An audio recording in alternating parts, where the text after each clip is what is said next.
The next few hours could be pivotal in President Biden's bid to stay in the White House as we look live in Washington. How he performs at a solo news conference tonight could encourage his critics or silence them. And as the president prepares for those remarks, the woman who some people say could replace him on the ballot, Vice President Kamala Harris, addressed potential voters here in North Carolina. WRAL's Capitol Bureau Chief Laura Leslie was at that event today. What was the atmosphere? We're curious at the event, Laura. You know, you would never have known from the energy in this room today that the Democratic Party is divided, but party anxiety is higher than ever, and many are looking to Harris as a potential candidate to replace Joe Biden at the top of the ticket.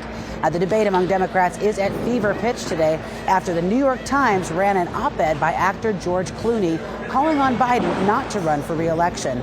Clooney's de-endorsement of Biden is especially notable because Clooney just hosted a record-breaking fundraiser for Biden 3 weeks ago, and he said Biden's mental condition at that fundraiser was much like it was at the debate.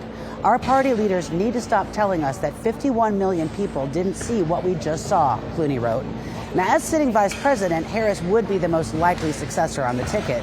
In her stump speech today, Harris acknowledged that the past few days have been difficult, but she said she and Biden would continue to fight to defeat former President Donald Trump.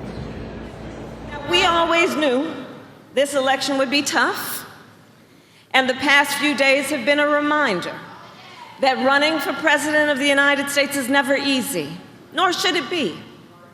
But one thing we know about our President, Joe Biden, is that he is a fighter.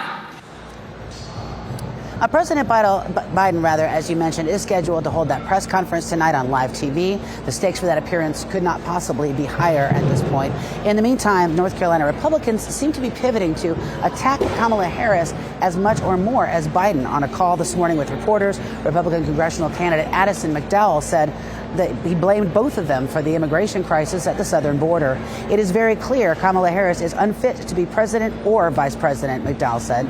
Laura Leslie, WRAL News, live in Greensboro.